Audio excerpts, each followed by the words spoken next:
My king, feel not for Callisto.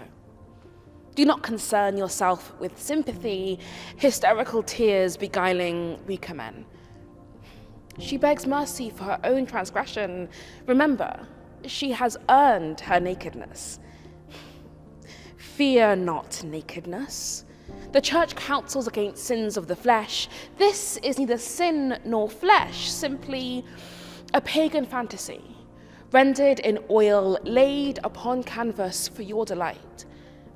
My liege, relish this vision of Diana. She is pale as moonlight, plump and nude, her chastity unbroken by your gaze upon her breast, sensuous and beautiful, unveiled for your courtly pleasure. See her pleasure in Callisto's shame, compelling her nymphs to reveal humiliation, laying with despair. It gives honor to your virility, bears witness to your majesty. My king, witness this little world of lust, hallowed by guilt framing and respectable allegory. I ask of your majesty as I stand before you, recent heir to Callisto's misfortune, would you have me sinnily uncovered? Do I have a choice?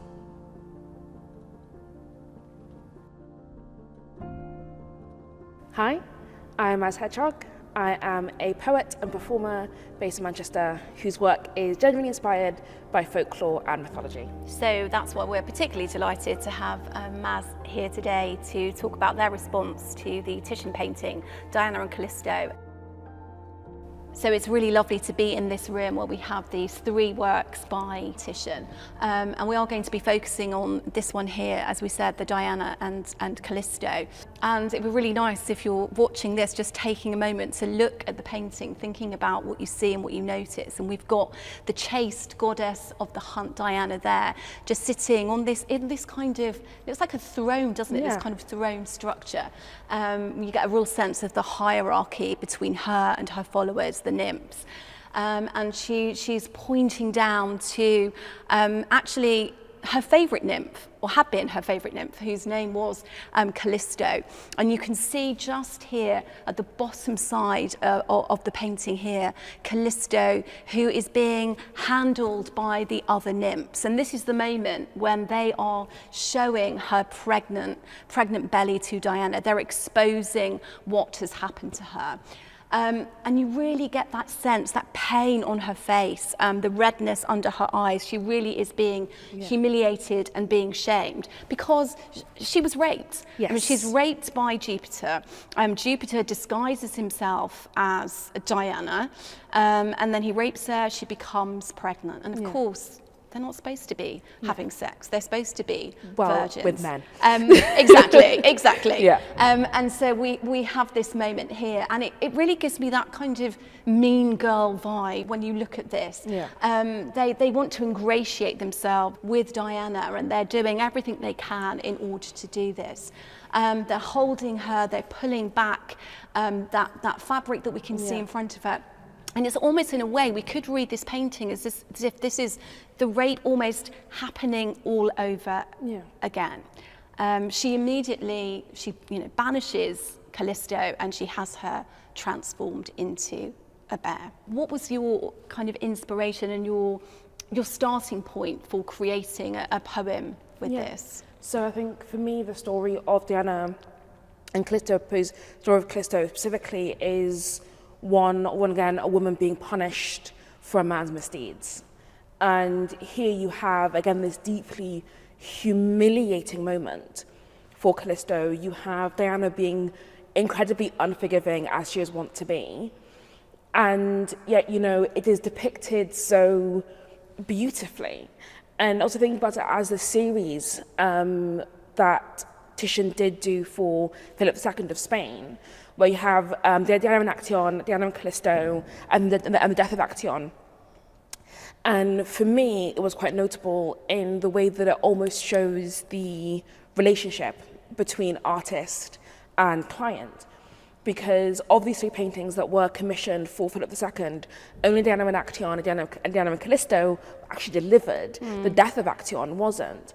And the striking difference between them is that the death of Actaeon is much darker, much less obviously appealing.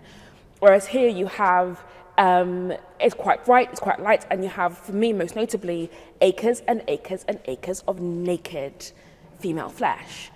And I can imagine that Titian, creating a piece of work for a young king, wanted to create something for him and delivered to him these paintings that would titillate. And you have here perhaps the most humiliating experience a woman can potentially go through, and her violation being rendered in a way that is sexually appealing. So just thinking about the idea of that commission for Philip II, how do you kind of read that in relation to the work that you've created with this? How do you interpret that? I think for me, I am interested in the relationship between artist and commissioner, partially because I am an artist who gets commissioned.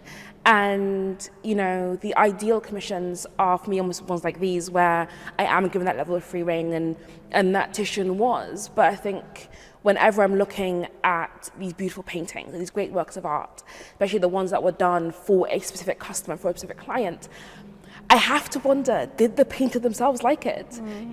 How did they see it as part of their body of work? Did they look at what we consider to be masterpieces and cringe a little? Did they look at these, great works and go, that's not me? Or did they love them as much as we do? And, perhaps in this poem, I'm trying to do perhaps is bring the gaze and bring the wants, needs and desires of the client into the frame, because I think that, it is easy to forget that the artistic sensibilities of the customer and of the client are often at least as important as those of the artist, because it so heavily shapes artists what we see. I mean, it's no accident that galleries like these are full and full and full of pictures of naked white women, because that is what the clients and customers and commissioners wanted from their artists, and so that's what ended up being produced. Yeah, no, I think that's a really important point, and in terms of that idea of who are these paintings being made for, and who are they being made by? Predominantly, they're being made by men for men. So I think that's a really important point that you've picked up on, and this idea of the poesia, as Titian coined these works. So this idea of poetry quite literally in paint, and this is what he's trying to achieve. As the counterpoint to all of the nudity is that you have at the core of it still a deeply heartbreaking story that is still being depicted as being the heartbreaking. I see Callisto and I feel for her. In the poem, you get a sense that, for me as a poet, the deep sympathy I have for Callisto and the many Callistos littered across mythology, across history, and across the modern day who experience things like this day in, day out, and most never end up in the National Gallery. Yeah, thank you.